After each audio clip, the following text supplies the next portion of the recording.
sabia que andar de avião pode ser muito mais seguro do que de carro? É claro que acidentes de avião são muito mais trágicos e catastróficos que de carro, já que as velocidades e a altitude são maiores. E, nos voos comerciais, envolve um número muito maior de pessoas. É exatamente por isso que um avião não pode simplesmente sair da empresa e logo ir voar. Não mesmo.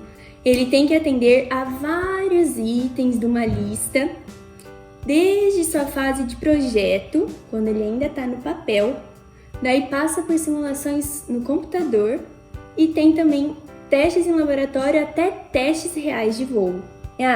Essa tal listinha, na verdade, são várias certificações que as agências aeronáuticas exigem para certificar o avião. E muitas dessas certificações são bem específicas para garantir a segurança do avião. No Brasil, a gente tem a ANAC, que é a Agência Nacional de Aviação Civil. Por isso, se você estiver voando num avião, é porque ele já está muito seguro. Bom, hoje o foco aqui vai ser entender um itemzinho dessa lista, a estabilidade no contexto de não linearidades estruturais. Mas o que é isso de estabilidade? O que ela tem a ver com segurança do avião e o que são não linearidades? Bom, vamos começar entendendo umas partes do avião chamadas superfícies de controle. Se você já voou no avião ou mesmo viu fotos, é quase certo que você já tenha visto aquelas superfícies móveis que ficam geralmente aqui na asa e nessa parte de trás do avião. A função principal delas é permitir os 3 giros que o avião pode fazer. Os ailerons ficam na asa e permitem o giro chamado rolagem. Os profundores nessa parte de trás permitem a arfagem e o leme da cauda permite o giro da guinada. Agora, guarda essa superfície de controle que nós vamos entender um tipo de não linearidade estrutural. Você já deve ter ouvido falar de algum equipamento que, com muito uso, acabou ficando com uma folga, certo? Veja o exemplo desse prendedor de roupas. Aqui ele está normal, sem folga, ou seja, sempre que a gente tenta abrir o prendedor, tem uma força contrária tentando fazer ele fechar. E quanto mais aberto, maior a força. Essa força proporcional ao tanto que a gente deforma faz o sistema ser linear.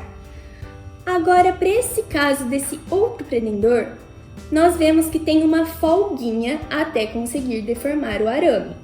Enquanto está na folga, não tem força contrária do arame, mas somente quando começa a encostar que passa a ter a força. Pronto, você já sabe que folga é um tipo de não linearidade, pois ela faz que num pedacinho a força seja 0 e de repente, quando encosta no arame, passa a existir a força contrária ao movimento.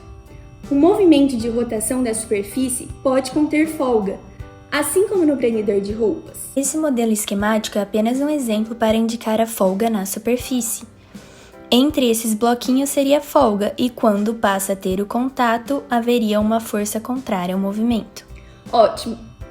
Agora falta juntar tudo isso e entender a parte da estabilidade. Numa condição em que o avião está sem não linearidades, se essa superfície receber alguma interrupção, ou seja, um comando do piloto ou uma rajada de ventos, por exemplo, e não tiver nadinha que possa controlar, a superfície vai ter que responder de algum jeito, certo? Lembra o exemplo de um balanço. Se você empurrar e não tiver nada de especial para controlá-lo, ele vai responder de algum jeito, que é balançar até parar.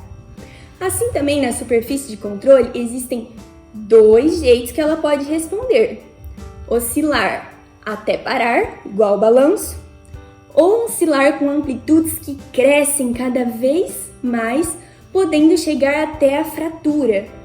Quando oscila até parar, não há problema nenhum, e é porque ela está estável. Mas quando cresce muito até romper, podendo causar até acidentes, é instável. E no mundo da aeronáutica, isso é chamado de flutter. Bom, Essas duas opções acontecem de acordo com o envelope de voo. O envelope de voo é um conjuntinho da altitude do avião, a altura, com a velocidade. Então, toda a superfície tem, para cada altitude, uma velocidade máxima que o avião pode ir sem que tenha flutter. A partir dela é proibido, senão vai ter flutter. Mas agora, essas duas respostas foram para quando não tem folga. Mas se a superfície tiver folga, tem uma terceira opção de movimento, que seria aquela em que a superfície vai ficar oscilando numa mesma amplitude. Ela não desce nem cresce, e também com uma certa frequência, para sempre. Isso é chamado de oscilação de ciclo limite, e pode ser muito ruim para o avião, pois, como é um movimento repetitivo, pode causar fadiga na estrutura e com o tempo pode acabar fraturando. E algo que é muito importante é que esse tipo de oscilação da amplitude constante, que acontece quando tem folga, pode ser que aconteça em velocidades menores do que aquela de flutter, sabe? Que eu expliquei quando não tinha folga. Então, se um engenheiro tinha previsto que só teria flutter a partir de 300 km por hora e ele nem sonhou que tinha chance de ter folga, pode ser que na prática, antes disso, já esteja acontecendo aquela oscilação de ciclo limite. Bom, a função de alguns engenheiros é fazer simulações em computadores que permitem prever quais são essas condições de altitude e velocidade em que vão ocorrer essas oscilações de ciclo limite e em qual amplitude e qual frequência que isso acontece. Então, dessa forma, durante o voo, pode-se evitar as condições das oscilações de ciclo limite mais perigosas, ou ainda predizer a vida do equipamento, quanto ele pode durar, já que agora a gente conhece a amplitude e a frequência de oscilação dessa superfície. Com essas predições, nós estaremos garantindo o item da estabilidade relacionado à folga, aumentando então a segurança de voo. Bom, essa é a minha pesquisa e espero que vocês tenham entendido um pouquinho. Tchau, tchau!